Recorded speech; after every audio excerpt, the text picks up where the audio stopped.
Hi, guys. Hello. Welcome to Etta Arlene Spiritcast. If you're new to this podcast, we talk about all things related to mindfulness, magic, astrology, tarot, Reiki, meditation, anything in that realm. Today's episode is the second part to our two-part interview with Ferranti and Jeff. And we're really excited about this episode. It's really great, just as informative and fun as the first one. Before we get into it, do you want to tell them where they can find us at? So you can follow us over on Twitter at edpro_pgh. We tweet a lot. You can follow us on Instagram, Tumblr, Pinterest, Facebook, TikTok at Etta Arlene. You can follow us over on YouTube at Etta Arlene. We post breaking news videos almost every single day. Go like and subscribe. And then you become a patron. Yeah. We appreciate your support, and we are grateful for all of our current patrons. Thank you. Thank you. So guys, I do want to mention before we get into the episode, this intro audio is a little bit strange because we had to re-record it, and we had to record it via Skype because the original intro we recorded together with our fancy microphone. The mic didn't pick it up for whatever reason. So Mercury retrograde. Yeah. Hit with technical problems. We also lost a nice episode. Yeah. Yeah, we don't script this stuff. We just go. So it's gone. It's gone. It's gone. A full episode that was going to be At least it wasn't an interview. It was just us, you know. If it was an interview, I probably would have been really upset. We should just get into the episode and let everybody hear part 2. If you have not checked out part 1, go do that right now. It's linked down below. And we are so grateful to have had Jeff and Ferranti on, and we're excited to have them on again in the future. Yes. So let's get into it. All right. Okay, guys, this is an ad. We believe in supporting small business, and today we're talking about the small business called Garage Cats. They make 100% organic, handmade lip balm using hemp and cocoa butter. It smells amazing. It lasts for a very long time. They use eco-friendly paper tubes. They're pretty much awesome. If you are interested in supporting this business, you can find the link below or go to garagecats.etsy.com. We just want to take a quick moment to invite everyone listening to check out our shop at ettaarlene.com. If you like what we do, it is one of the easiest ways to support us. Plus, you will get our awesome handcrafted 100% vegan soy candles, our prints, books, oracle cards, and book a Reiki session. All of this can be found at ettaarlene.com and linked in the show notes.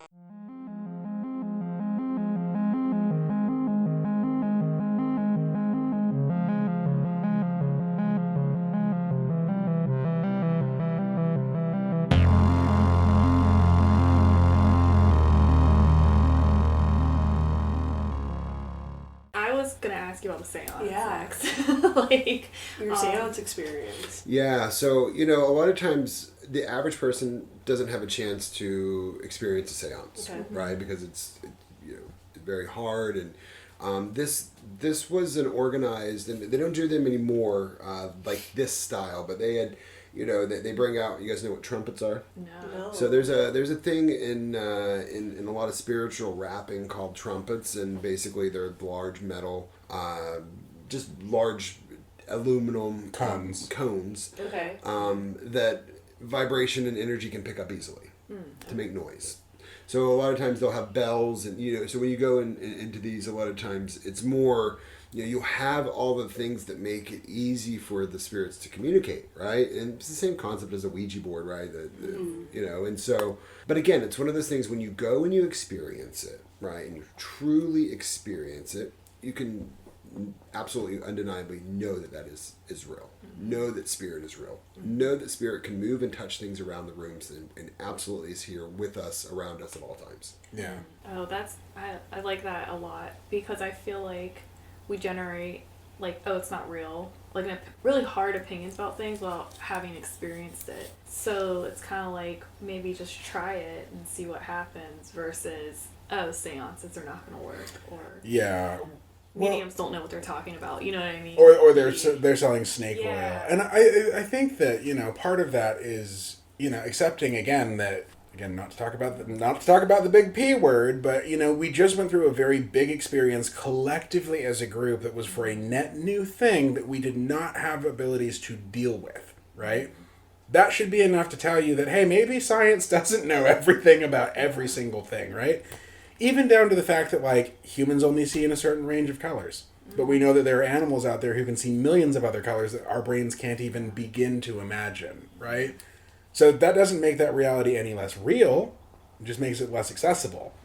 They're just now starting to figure out how anesthesia works. Yeah. And we've been using that for years. Which is horrifying, by the way. Fun fact, I'm saying they're just starting to figure out things like Pepto-Bismol. They didn't know what the chemical makeup of that was until recently.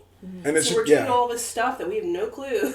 Yep. Just because someone said it was okay. Yeah, well, and like back when he was talking about mesmerism, right? Like that was the era also where like, oh yeah, this isn't a clinical science, but you're also putting like cocaine into like soft drinks. Yeah. Like, you know, like Yeah, very just true, weird very things true. where people are like, that can't be real, but try this drug. Like you know. Oh my goodness. And again, you know, it's you mentioned something very important earlier, Erica, and that was like when you were doing your journals and you found that common thread of like how it all came to be, right?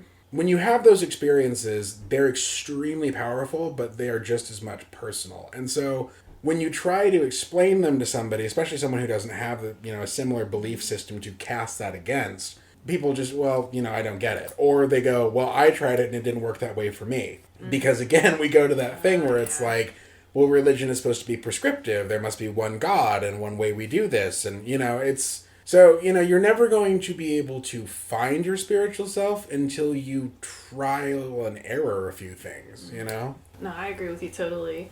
And on that, like, I feel like we will often have our own, like you said, spiritual experiences that blow our minds, but then we try to, like, tell it to somebody, and then they're just not getting how, like, intense it was, and you're like... All the time, yeah. all the time, right? I was at the Stump last weekend, and a lot of times, I think when people think of receiving a message from the spirit, through a medium, you think of direct, hey, this person's, but there a lot of times you will receive an indirect message, right? A message intended for you, but maybe somebody picked it up, or it's not for you, and I had one of those experiences where it was just. I had recently had a death in the family, and first time at Lilydale, and I was looking for the symbol, right? And I know in my head the one symbol that reminds me of this person. And going there, I was waiting for the symbol to show up, right? And it wasn't the family member coming and saying, "Hey, I'm here," right? Yeah. It was me waiting for that, what I associate with that person, right? And I'm there, and Ferranti and I oftentimes will go our own different ways and do our own thing while we're there, and pick a time where we're meeting up. And I told him, I'll meet you at the forest entrance at this time. So I go back, and I'm doing there, and there's a psychic who's giving a reading to somebody on a bench, and I'm sitting there at the stump holding it, and she gives me my symbol. Oh, wow. The symbol that I went there knowing that I was be looking for, right? And it and it's so specific.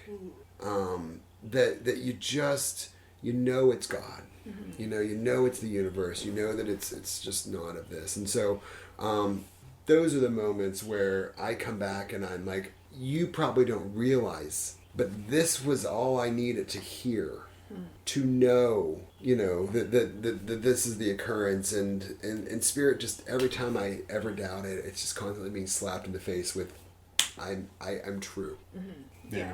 Oh yeah, definitely. I think too, like, sometimes we're afraid to ask for signs and stuff like that, but why not? Yeah. For anything, like, like you're, asking or thinking of, like, connecting in that way, or in any spectrum, whether it's spirit guides or ancestors or whatever, to just, like, communicate with them and talk to them, and then feel comfortable saying, like, show me a sign, some way, in some form, however it is, and usually they like will do it if you're aware of it and don't talk yourself out, because it's happened a lot, in our, like, experiences. Just, recently I had there's a thing with crows and ravens with me and our family, and I was thinking, like, oh, I haven't heard from some spirit in a while, are you around? And I'm driving to PT, come back, and this big raven just comes booming by my car, and I'm like, there it is. Yeah. Or just like the synchronicities of things. Yes, the synchronicities. Definitely that, like, too. that people can pick up on that are around you. You constantly give me messages. Oh. Like, or Dan randomly, like, yesterday we happened to go out to the store to get plants or something. Mm-hmm. Didn't want to get one. Oh, yeah. Yeah, this is ridiculous. So I'm not a gardener. By choice, or Just by okay. She's been helping a lot, though. So I had to help her, Yeah. with the surgeries like that. And so I've been doing a lot of, like, things for her. And we go out and, like, she doesn't really, like, express her emotions all the time and so on and so forth. But some reason, Dan can pick up on things. He knows. And we were outside of 9-degree weather, just, like, dying.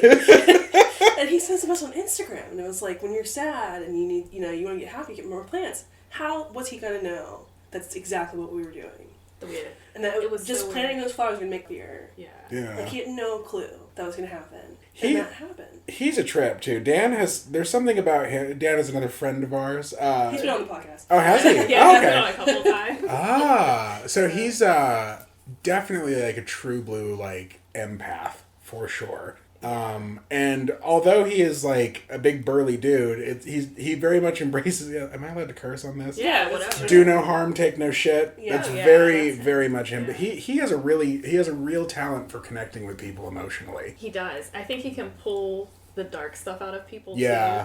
too, and like make them like face things if they don't want to. And make you feel okay about it. Yeah. In a way where you're like, oh, you're right. You're Yeah. right, And it's like, I don't know, that's just like what, like he'll just be really casual and he's a good egg. yeah, I don't know. And when it comes to, like, all beliefs and everything's valid, is it Buddhism, I think? That even if you are an atheist, like, that's the path for you. And what I think is interesting, like, for me, like, in my life, like, we've had a lot of weird stuff happen. Like, there's been many times where I've been like, why would God do this? Why would he allow this stuff to happen? Like, deaths and stuff like that.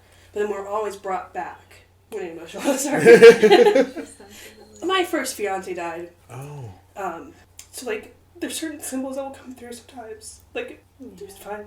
Yeah, sometimes, like, it's like, we'll know he's around. He was, like, very close with all that. Yeah. I know Sean because of him, so it's like... And I see those symbols, right? And, I mean, you talked about the crows, and I think it's very, not to sound cliche, right? Yeah. But the Cardinals and Blue Jays, right? And there are moments where I'm at the most stress, and I see them, and I know. I know where it came from, right? And it's that perfect timing where it just reminds you that, like, okay, the universe is still here, and they still care. Yeah. And those those symbols are there, and manifested a lot of times. Yeah. I see it, And then I saw a dead one, a bird, and I thought, oh no, is this an omen? I love cardinals, and all of a sudden there's a dead cardinal outside my house. Like, I'm like, what's going on here? But you have to realize that they sometimes get hit by cars too. Yes. Oh, no. But I think, like, when these things happen, like, we get so far away from things, but then we're always brought back.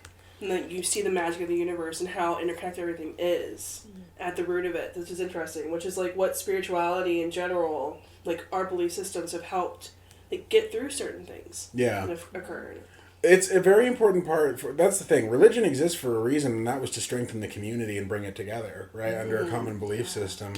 I like to look at it as, like, the universe is a tapestry, right? It's a beautifully put together quilt or blanket or whatever you want to say, but, like, every person, every plant, everything, every event is a thread, and those all kind of weave together to make this big cohesive thing. But until that's done, you can't see it. It's not finished yet, right? It's like it's like just designing a garment as you're going through. I don't know. I don't sew, but I also believe that I believe that we are universally connected. Yes. Right, and I believe that even though we that whatever the creation of this, whatever this energy is that we have, right, that we are actually connected as people. And we continue. That's, you talk about loved ones who have passed and people that you've loved that have gone. I mean, that's one of the biggest attractions to going to Lilydale. And people, a lot of the tourism that we try to avoid in the summertime are people that are going there because they want to get a message. And every single one of them cries right after. And they can't look at... it's powerful. But, like, they don't see the symbolism that nature that we can pick up, right? Because they don't see that, this reminds me of grandma, right? This is grandma saying, hey, I'm still here, right? They need somebody to sit there and say, hey, this is what's going on. And, you know, and so when you talk about, you know, losing loved ones like that, like, you know, as spiritualists, we're able to put that connection together, right? We're able to say, that was you, uncle, that was you, mom, that was you, cousin, right? Like, you know those, you know, things, that was you, you know. And so I think that that's probably one of the things for me that I have found the most comfort in is that I don't have to go to Lilydale to feel those things, because I see it every day, and I know where that came from. Just like, you know, when your passed away fiance, you know, like you know where those symbols come from, and you don't have to question it. In the same vein, like for me, it's helped me kind of figure out that I don't have to be afraid of dying, which seems like very on the nose, right? Because that's what spiritualism's all about. You can't be a spirit while you're stuck in the body. Definitely afraid of dying. Are you? You know, no, it's not. Definitely, I'm afraid of not having fulfilled the purpose of spirit.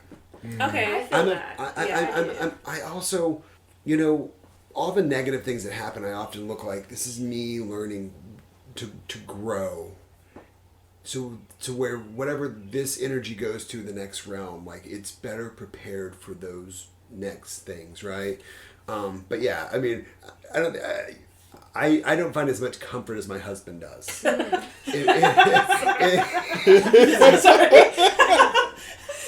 mean, don't get me wrong. Like, I don't go actively seek. Like, well, I'm not scared. It's more like, sorry.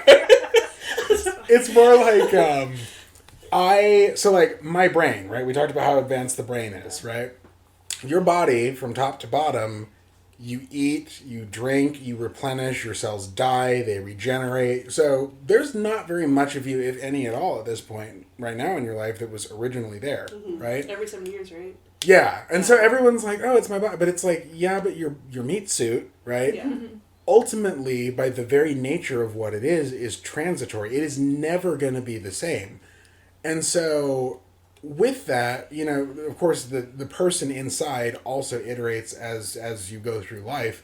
But when the body dies off, like, it's pretty clear to me that, like, there's more that is connected there than what's going on in the brain. I personally for me, I think the brain is more of like a way to interpret signals, like a radio. Whereas the universe is like radio waves, right?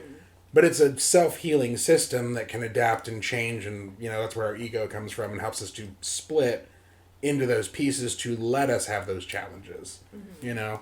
But the signal doesn't go away when you die. The radio gets shut off, but that person is very much still there, you know?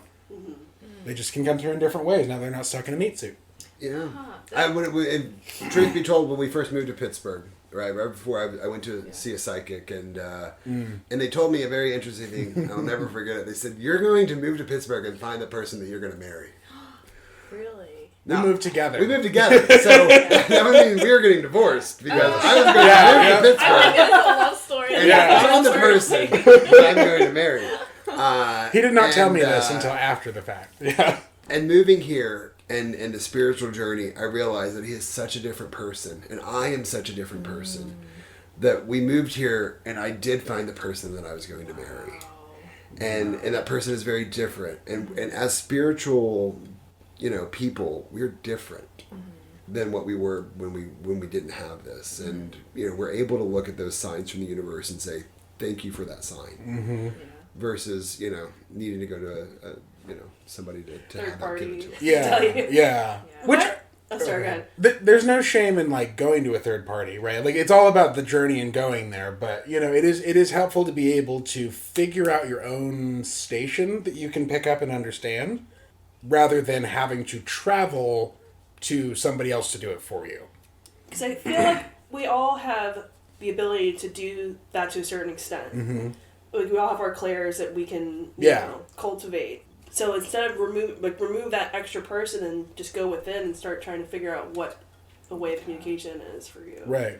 Well, and at the end of the day, like, those messages that you're getting might be because you're having a bad day, or maybe you're beating yourself up about something, or, you know, like, there's a million and one different reasons. But, like, if you're getting those messages to be like, hey, it's okay, right? Let yourself feel that. Acknowledge that it happened, and even if you're the only person who believes it and you think that other people might think it's silly, so what? Yeah. Because you're the person who has to live this life, and you have to be okay with what's going on, right? Yeah, I think often we think superstition and omens are always bad.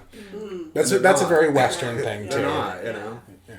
Oh, yeah, definitely. Well, yeah, because, like, it's a bad omen. Yes. Or something like that. It's just similar to, like, the idea of, like, the death card in tarot or the tower. Like, sometimes we have these natural cycles, too, that we have to go through that end up being a really good thing for us, like, after. So sometimes, like, that's just how it is. And we just want to not have it. We want to fight it and be like, oh, no, I don't want this to, like, change or Well, it's whatever. also like when people wish that they could be immortal, right? Like, if you had one wish, I'd love to live forever. Why? Yeah. Like, are you really having that good of a time? Like, Do you want to have 20 more years of I don't want to say it, the panorama? Yeah, the panini press. Yeah. I mean, like, you know, I was talking to her about that yesterday. You know, there's an obsession with, like, immortality and stuff. And I'm like, could you imagine, like, what some people would do with immortality that would be just pure destruction? You know, like, think of, like, how... I don't think we're, like, spiritually, like, conscious enough to live extensively long lives without completely destroying a lot of things. Like, I don't know, you think of, like, you know, various celebrities or wealthy people, or I don't know, like, if they're doing this much destruction, like, in this life, with this, what would happen if they had an extra 100, extra 400, like, what kind of Earth? We wouldn't have an Earth. We wouldn't have anything right now with our level of, like, awareness for each other. Like, I feel like to have our lives extended, we would have to also have our, like, you know, our consciousness, you know, improve, like, more empathy for each other, wanting to take care of the Earth, wanting to, like, you know, be there for each other. Because this trajectory we're on now with some people, not everybody's like that. That's the other thing. I don't think everybody's bad. Like, Yeah, no, like, but... I think there's a lot of really beautiful people in the world, but there's, you know, there's pockets of people who would just really do a lot of awful things. Well, and everybody has their own darkness, right? Like, there's a great example is kind of the virtue, and I'm not going political here, but, like, everyone believes that they're the good guy in their story. Everyone believes that anyone who is against them is the bad guy, quote unquote. But as we've learned through life, there is no such thing as there are bad people, right? Yeah. Who do terrible things. But, like, at the end of it, like, if you're arguing with somebody on Facebook, what is that solving, right? Because you're not actually trying to get them to understand, right? Rather, it becomes this is my belief system and you are wrong for not believing this way, right?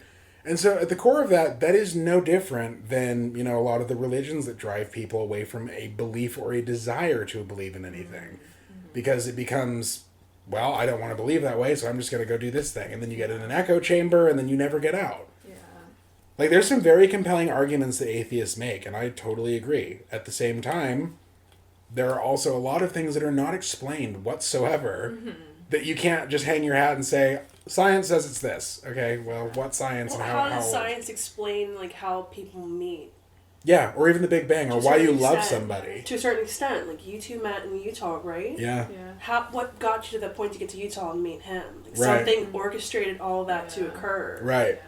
Like, Yeah. I fully believe in that stuff. Oh, absolutely. And, you know, Can't this explain is a, you know, just to tell you how small the world is. Yeah. Ferranti worked at Verizon. And I won't let you tell the story because you make this a 2-hour podcast. Ferranti worked There'll be at two-parters. Ferranti worked at Verizon. He told a person, he said, "I'm moving to Pittsburgh." This person said, "I just moved from Pittsburgh. You're gonna hate it." Oh my goodness. Fast forward 8 years, he goes to the gym. The lady at the gym has the same last name as the gentleman he worked with in Utah. She was my personal trainer.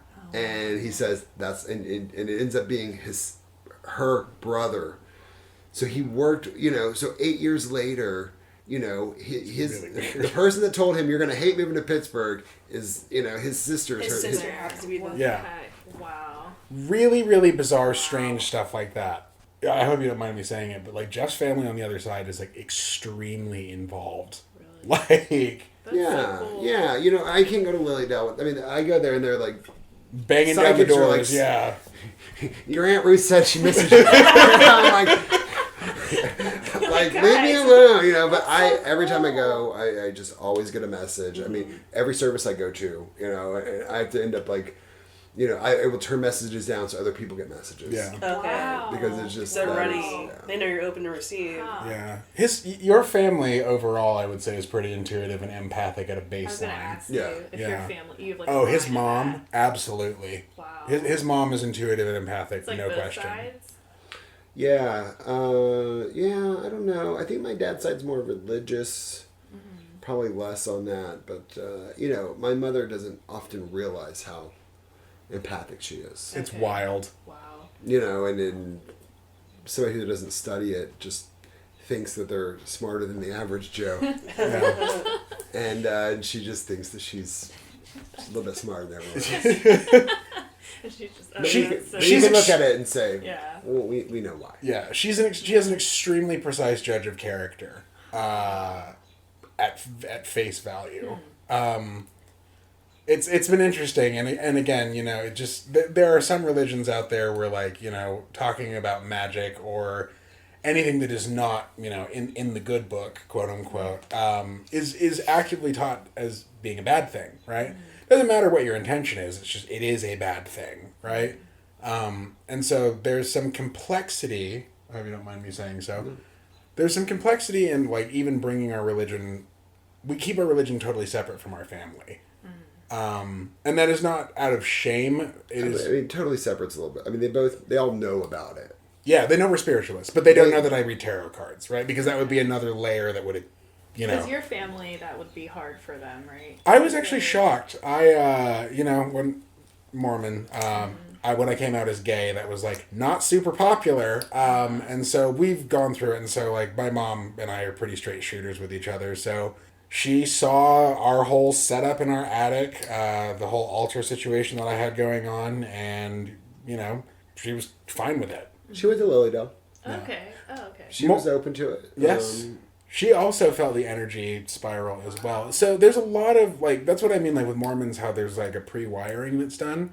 There's a lot of concepts that overlap there. And so, in a different way than, traditional Christianity. And so I think for my mom, it was I can see how A equals B, and so you're just really doing this, right?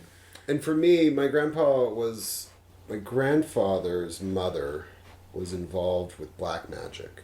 Oh. Okay. And he had such a distaste for it because he had saw so much of it. I think probably as a child being fearful. So, for my family, even good magic is bad magic because it comes from a place of bad. Okay. So even magic with good intentions is still bad. Interesting. Right? And there's no difference because it is from a place of bad. And so, I think that, when my grandfather experienced this growing up, and then he kind of went to religion, and throughout being a teenager just became a preacher and just but I think it's because he saw magic in all of its actualness and was fearful of it and ran the other direction.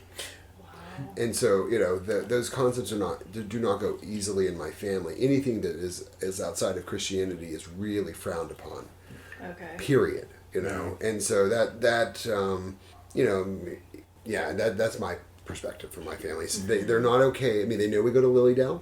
Okay. And they know we go there often. I mean, we're there all the time. Yeah. But we don't talk about it per se. Okay. Yeah. Okay. It's also, I think, important to note that Jeff is originally from the Ozarks area. Okay. And so culturally in general, Utah's very much the same way, right? You meet a Mormon in Pennsylvania, they are very genuine, kind people, right? And that's not to say the people in Utah are not.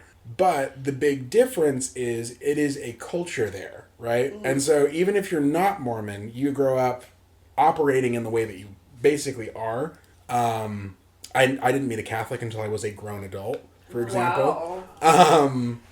And so it is the difference of living in that echo chamber where at 4 or 5 years old, or 5 or 6 years old, there was this girl that joined our school class when I was in elementary school. And I very much remember the other kids being don't play with her, she's a Catholic, whatever, or a Baptist, or whatever she was. So it's just, it's that level of where religion bleeds over in an ugly way, and especially if it's, more controlling. And so it's hard to iterate beyond that. Like even now, like in looking into Shinto, right?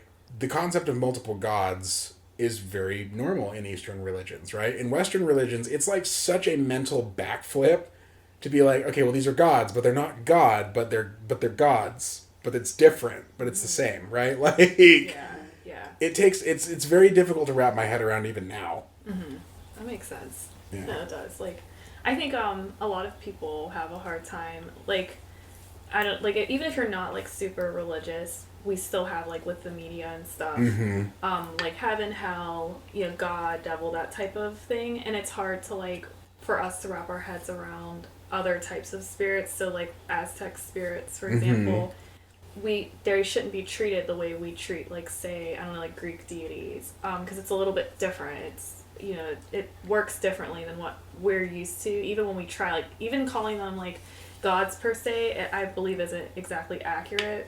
Even though they are very powerful beings, it's not treated the same way. And you can see that in other, like, practices, like you were saying, the Eastern practice. You have a lot of, like, spirits that are very powerful, but you don't need to treat them the way that we've been, like, kind of brought up.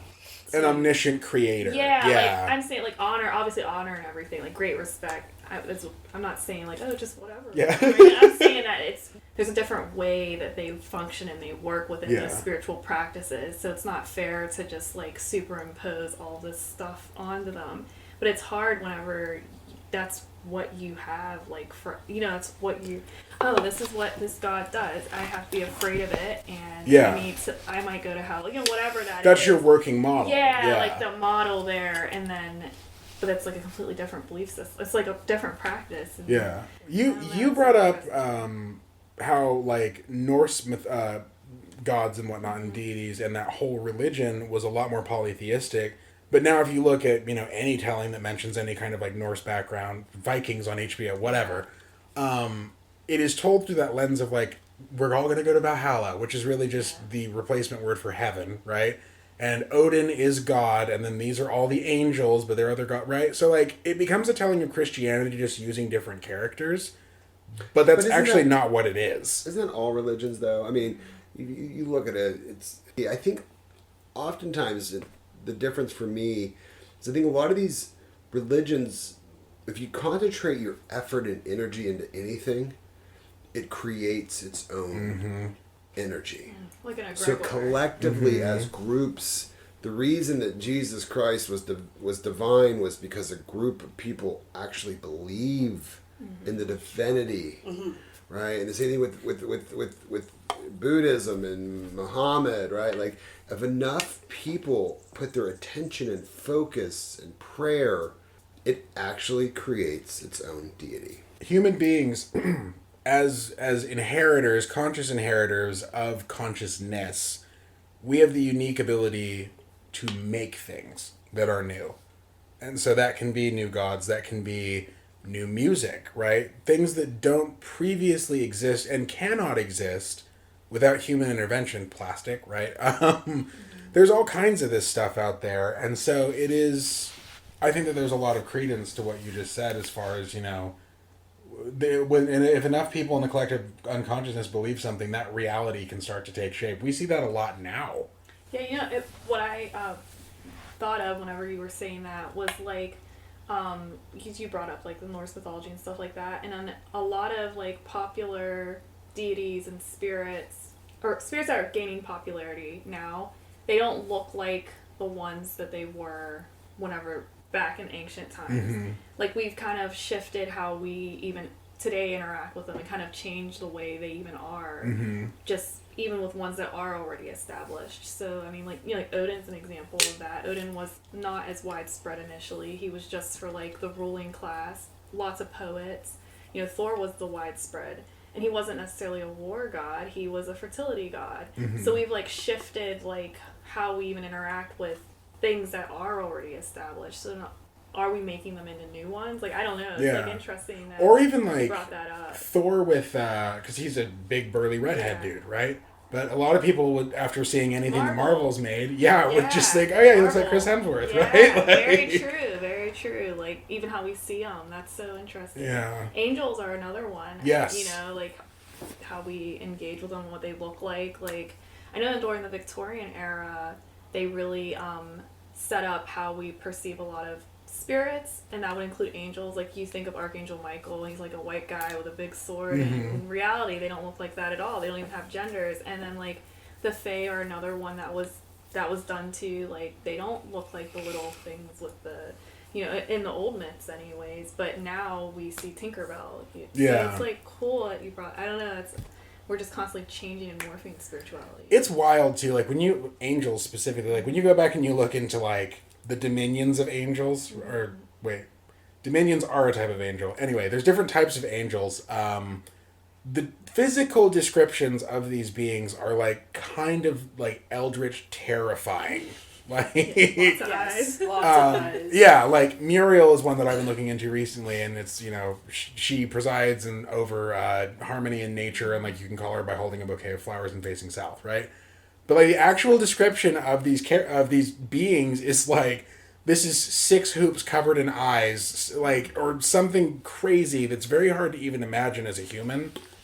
So yeah, it's very strange. It's kind of like, quote unquote, humanity was created in an image, and then we've kind of paralleled that and done the opposite. This is what they have to look like. You know, in the old conjurations, I'm saying it wrong. It's whenever you would like have the spirit come to you. Oh, yeah.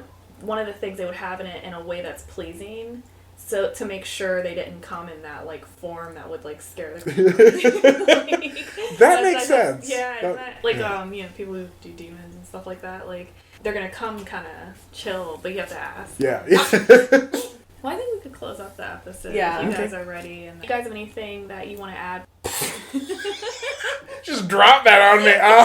Any words of wisdom? Anything? Like, I know. Do you have any advice for anyone who is starting their spiritual journey? Because we talked about that a lot in the episode, and we brought up Lily did a lot, and also how like you got into it. I think really will resonate with a lot of people. So, because yours is really interesting because you went from very religious to nothing to this new form of spirituality. Is there any advice you would give anybody who's just like, I know there's something more, but I don't know what to do next? Yeah. I would say that if there was one thing that I could tell you that might improve or help you guide your way on this, it would be that life is an iterative process. And so whether or not you're talking about spiritualism or your friend groups or your family or your hobbies, everything that you're doing today is likely going to change in 3 years from now. So the longer that you delay this process, you're just putting it off. So there is something out there for you that will bring you peace. And it may not be something tarot. Who knows? You may find, spiritual fulfillment doing CrossFit if you get real meditative with it, right? Whatever it may be. But don't be afraid to experiment. Yeah, and I think for me, it would be to be a student of the universe, right? And I think about how much my thoughts have changed, and I study things and I pick up things, and it changes what it means for me to to believe in something. So it would be to challenge yourself to be a student and to learn and constantly learn, and the more exposure you have, the more likely you are to find your truth. Wow. Well, thank you guys for being on the episode. Thank you. Yeah, of course. This is wonderful. That's a good ending. Yeah. Thank you for having us. I can